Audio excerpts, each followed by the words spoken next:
Hello and welcome to the Capitol Report on NTD television. I'm Steve Lance.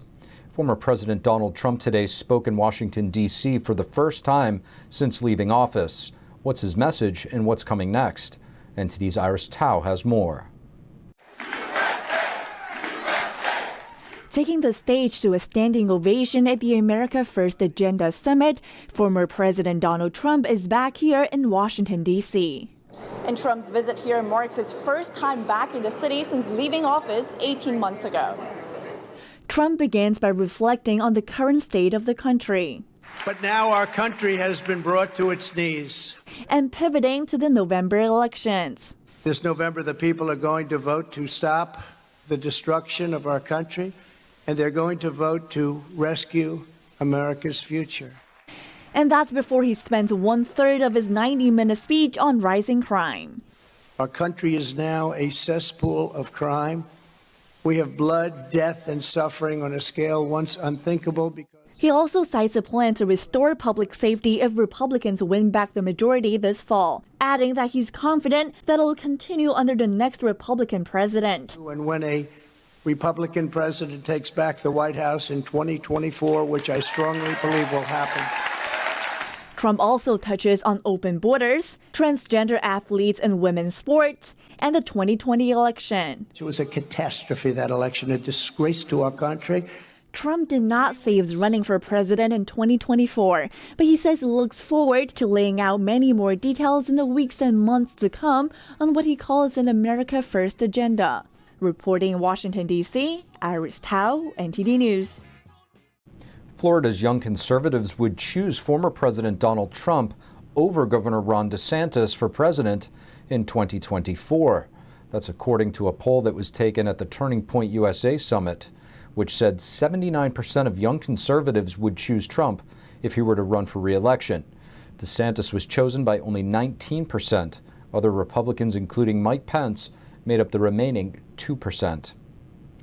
I spoke with Congressman Mike Johnson at the America First Agenda Summit about some key issues driving the country into the fall midterms, especially law and order. Here's our exchange. Congressman Mike Johnson, thank you for joining us. Glad to be with you.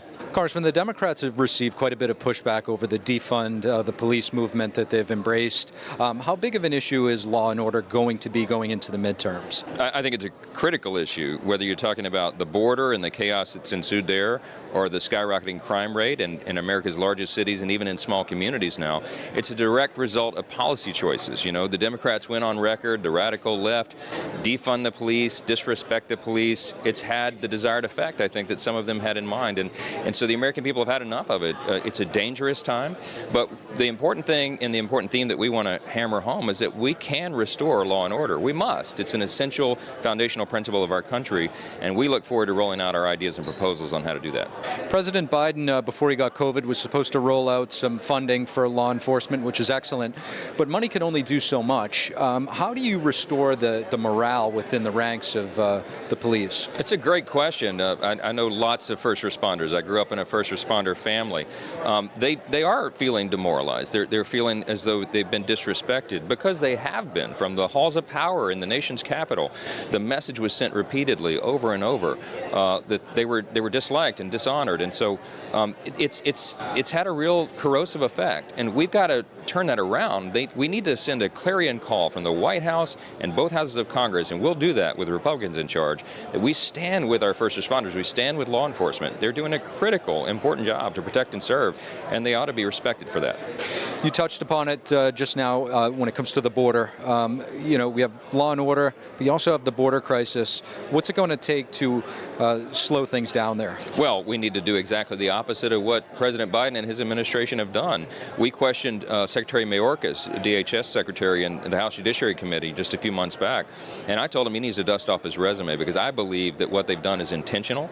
I believe that he is committing impeachable offenses by the day, and the results are just disastrous. It's impossible to overstate the magnitude of this crisis and what it's going to mean for our country in the months and years ahead. It's going to take a long time to unwind the damage, and they're just looking at it and blinking an eye and looking the other way, and it's preposterous that people are fed up with it, and I think that's going to be a major cause of the big red wave in November. What do you think is the logic behind their border policy? Well, I know what the logic is. People in our town halls back in Louisiana want to know, why would they do this? Why would they erase the border, allow people from almost 190 countries pour across with drugs and sex trafficking and all the terrible things that happens? Why would they do it? The answer is very simple. They want to turn illegals into voters. They're already doing it in New York City and some large cities in blue states around the country.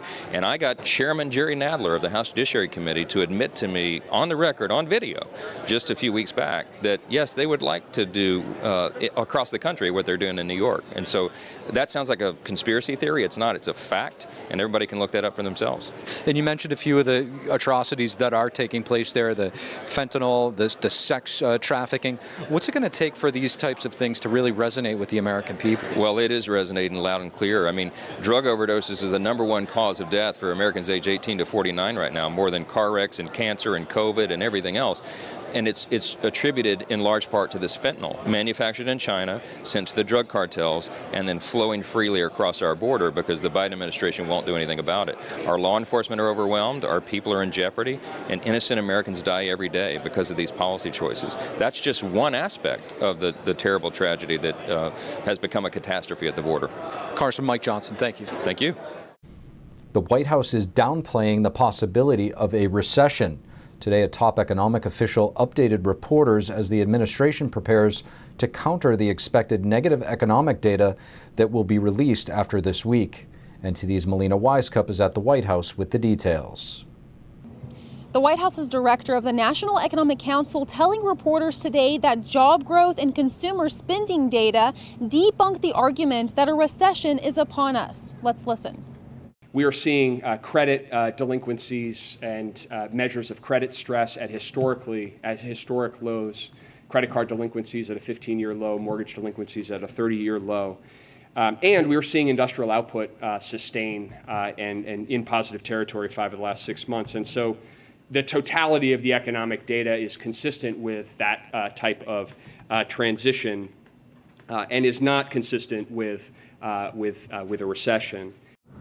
And he was pressed on how the American people can put faith in this positive economic outlook even after the White House had to admit later that it was wrong for calling inflation transitory, a question to which he responded, listing off a number of quotes from financial institutions like JP Morgan, who have explicitly said we're not in a recession.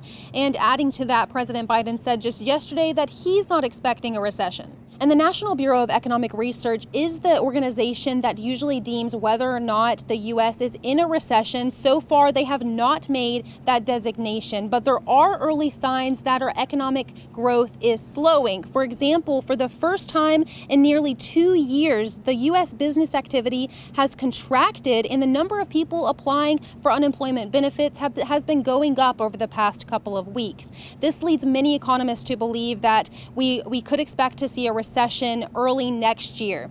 Now, we will have more insight into this once those GDP numbers come out later this week, and the Federal Reserve is expected to meet tomorrow to raise interest rates once again in a bid to handle this record high inflation.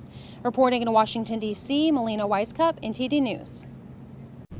First Lady Jill Biden's press secretary Michael LaRosa is leaving the White House. LaRosa is moving on to lead Hamilton Strategies, a liberal Christian-based public affairs firm.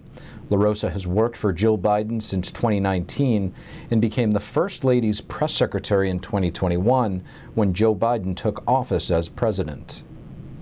Thank you for watching the Capitol Report. If you want to see our full broadcast, check us out at epochtv.com.